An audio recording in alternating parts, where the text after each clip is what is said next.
त्यांचं मत काय आहे ते आपण शिवसेनेचा धनुष्यबाण शेतकरी मजूर दिव्यांगासाठी हाती घेणार आहोत.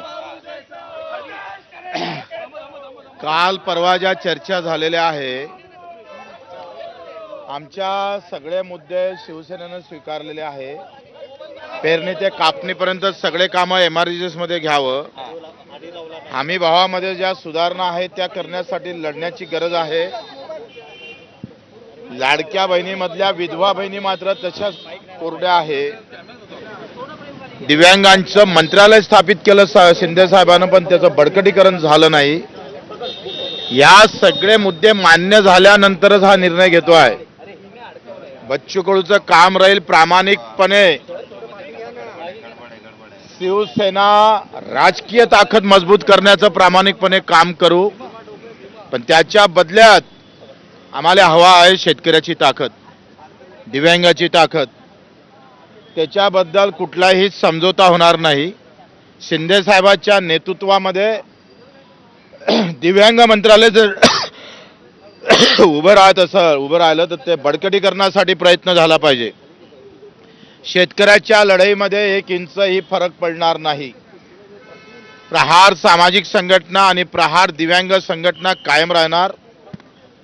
मात्र पूर्ण ताकदीनं शिवसेना कशी वाळण, या अंगातला प्रत्येक रक्ताचा थेंब जितका पक्षासाठी धावणार आहे तेवढाच माझ्या शेतकरी मजूर दिव्यांगासाठी धावणार आहे. त्यानं समझोता शेतकरी मजूर दिव्यांगासाठी होऊ शकत नाही.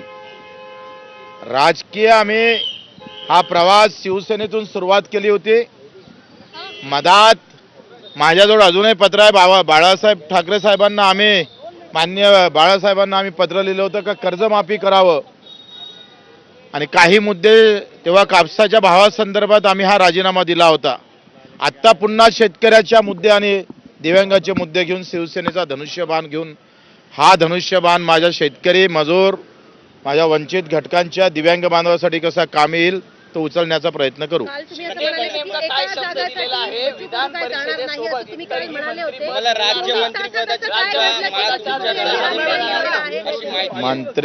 मंत्री गिंत्री पदाचा काही मी कसा आहे, मला मागाची सवय नाही. मागितलं असतं तर मागं गुवाहाटीला गेल्यानंतर मागितलं असतं ना. पण आम्ही दिव्यांग मंत्रालयासाठी भांडत बसलोय. आम्ही लोकमंत्र्यासाठी फिल्डिंग लावत होती पदासाठी, आणि मी दिव्यांग मंत्रालयासाठी भांडत होतो. हाच फरक बच्चू कडूचा आहे, ते समजून घ्या. पण एकनाथ शिंदेंनी हिरा ओळखला असं म्हणावं. सेनेत नाराजी देखील आहे. इच्छुक लोक जे होते, आता बच्चू कडू हे बाहेरून आलेले आहेत, मग त्यांना संधी मिळते, मग आम्ही इतके वर्ष इथे इच्छुक आहोत, त्यांचं काय, असा सवाल देखील उपस्थित होतोय. आता मला असं वाटतं, मला तर कोणी फोनही केला नाही, टीव्हीवर कोणाचे मी अशा प्रकारचे अभिप्राय हे तुमचा आहे, तुमचे सूत्र आहे. खरं सांगू काय, मला एक सांगा, मला हे ध्यानीमानी नव्हतंय, काहीच माहीत नव्हतंय. मी तर संत्रालय पाणी देऊन राहिलो होतोय, पण तुमच्या बातम्या आल्या, सूत्रानं सांगितलं, सूत्रानं कॉल केला, सूत्रानं अरे म्हटलं काहीतरी आहे वाटतंय. मग मला बऱ्याच लोकांना सांगितलं जा मुंबईला जाऊन बसा. मीडिया हे इथपर्यंत आणण्याचं काम मी सगळं श्रेय मीडियाला देतो. माझ्या विधान परिषद माझ्या कानावरही नव्हती, पण हे कानावर टाकण्याचं काम मीडियानं केलं. काल रात्री आपली भेट झाली. रात्री उशिरा आपण एकनाथ शिंदेंना भेटलेला आहात. 24 तासात मोठ्या घडामोडी घडलेल्या. 24 तासात हमी भावावर चर्चा झाली, शेतकऱ्यांच्या पेरणी ते कापणीपर्यंतच्या विषयावर चर्चा झाली, आदिवासींच्या संदर्भात चर्चा झाली, दिव्यांगाच्या संदर्भात चर्चा झाली, आणि त्यांनी सगळं सहमत दर्शवलं. माझं काय म्हणणं आहे का, ज्याच्यासाठी आम्ही मंत्री होतो, ज्याच्यासाठी आम्ही मुख्यमंत्री होतो, किंवा ज्यासाठी आम्ही आमदारकी घेतो आहे, ते जर होत असेल तर गरज काय. वा होतं ना काम, पण संघटना तुम्ही सांगतोय संघटना चालवणं, तुम्ही सांगता तुमचा मीडिया चालवणं कठीण आहे का नाही, बरोबर आहे का नाही. तशी संघटना या काळात चालवणं फार कठीण आहे. ते आम्हाला समजून चुकलं होतं. साहेब, एकनाथ शिंदेंनी योग्य हिरा ओळखला असं म्हणावं. तुम्ही शिवसेनेचा झेंडा घेतलाय, आंदोलन केली शेतकऱ्यांसाठी, कष्टकऱ्यांसाठी, गोरगरिबांसाठी. आता मी हिरा आहे का पन्ना आहे का डन्ना आहे मला काही माहित नाही. माझं काम आहे प्रामाणिकपणे एक कार्यकर्ता म्हणून काम करायचं आयुष्यभर. आणि कसा याचा आनंद एवढाच आहे काय शिवसेनेतला जन्म आहे, शिवसेनेत शेवट व्हावा शेवटपर्यंत, हा एक आहे. काय करायची इच्छा आहे? शिवसेनेतच पाहायला मिळतील, इतर कुठल्याही पक्षात जाणार नाही. नाही, मला तर आता 20-25 वर्ष गेलो असतो. आता काय हे तुमच्या मीडियानं आल्यावर गेम केला सगळा. बरं, प्रहार संघटनेचं काय आता? प्रहार संघटना महाराष्ट्रात सुरू राहणार आहे की प्रहार संघटना आता विलीन? प्रहार सामाजिक संघटना महाराष्ट्रभर राहील.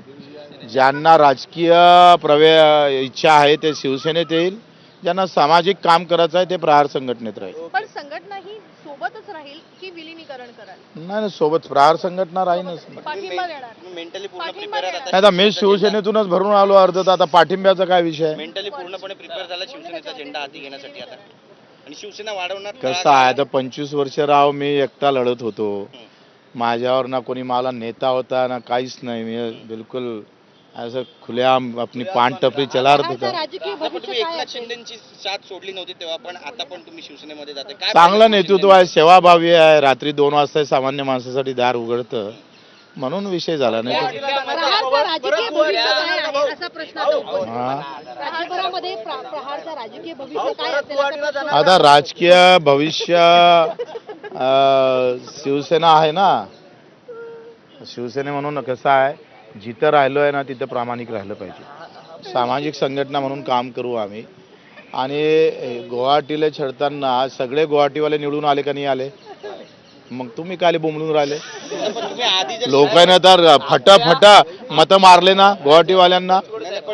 लोकांनी स्वीकारलं. तुमचे प्रश्न कायमच आहे. तुम्ही आधी शिवसेनेत आला असता तर जिंकला असता. राजकारण बदलू शकतं. आपले जे विरोधक आहेत त्यांना कुठेतरी यामुळे धक्का बसलाय का, किंवा त्यांची आता यापुढे कशी वाटचाल राहणार आहे? पाचावर धारण बसेल त्यांची असं म्हणा. कोणाचं काय होईल त्यापेक्षा आम्ही काय करू शकतो ते दाखवू.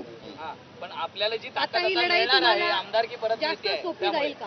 पक्ष सोबत असल्यामुळे जास्त सोपी जाईल? साज कसं आहे, तुम्ही एक सांगा, आमची ताकद जीव होती ती फार मजबूत, सगळ्या दृष्टिकोनातून थोडी कमी होती. बाणा होता, इमानदारी होती, प्रामाणिकपणा होता. त्याच्यामुळे एवढे आंदोलन. तुम्ही सांगा, एका वर्षात पडल्यानंतर कर्जमाफी आम्ही मिळून दिली का नाही दिली? शेतकऱ्याला मान्य करावं लागेल.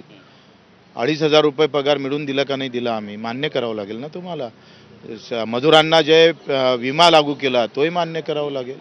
लढना हमारा बाना है, जहाँ भी जाएंगे लढते रहेंगे साले को. बरं, जे विरोधक आहेत तुमचे सरकारच्या विरोधात जाऊन देखील बिलकुल. हे पहा, माझ्या डोक्यात शेतकरी दिव्यांग आहे, आणि जिथं जिथं त्यांना नुकसान पोहोचत असेल तर बच्चू कडूच आहे.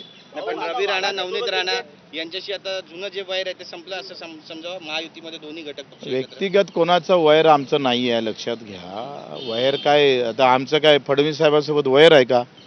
मुद्दा आहे, मुद्द्यासोबत चर्चा होतं, त्याच्यातून काही भाष्य निकलतं. आम्ही काय कुस्ती खेळायला बाहेर निघालो का? आता एकाच व्यासपीठावर जर एकत्र यायचं झालं तर एकत्र येणार. माझं काय मत आहे का, सगळं तुम्ही आताच विचाराल तर उद्या काही विचारायचं ठेव. अरे मगाच म्हणलं मी, आता पुन्हा जाहीर करतोय का हा जो कार्यक्रम आमचा केला सगळा, हा सगळा मीडियानं केलेला कार्यक्रम आहे. नाही, कार्यक्रमचं काय म्हणजे कार्यक्रम जो चांगला केला, म्हणजे विधान परिषदच्या कधी एकंदरीत मीडियानं जे सूत्र आहे, सूत्र काय ताकदवार असते हे मी आता अनुभवलं आहे. आणि मला ध्यानीमानी नव्हतं काही, पण बातमी आली आणि बायकोनं सांगितलं हे काय तुमच्या ऑफर गिफर आली, म्हटलं मला माहीतच नाही. तर भेटायला आला होता ते नाही, पण या सूत्रांमुळे तुम्हाला झोप लागली का? नाही, खरंच मी मीडियाचा आभार मानतो.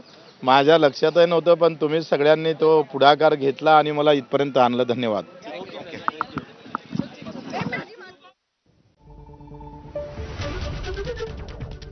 तर शिवसेनेचा धनुष्यबाण हाती घेणार असं बच्चू कडू यांनी जाहीर केलेलं आहे. माझ्या मागण्या मान्य झाल्या आहेत आणि त्यामुळे शिवसेनेत प्रवेश करतोय असंही बच्चू कडू यांनी मान्य केलेलं आहे. त्यामुळे कडूंचं नीलम गोरे यांची उमेदवारी निश्चित मानली जाते. बच्चू कडू काही क्षणातच शिवसेनेत प्रवेश करणार आहे. प्रहार संघटना मात्र कायम राहणार असे बच्चू कडूंनी स्पष्ट केलंय. या सगळ्या वेगवान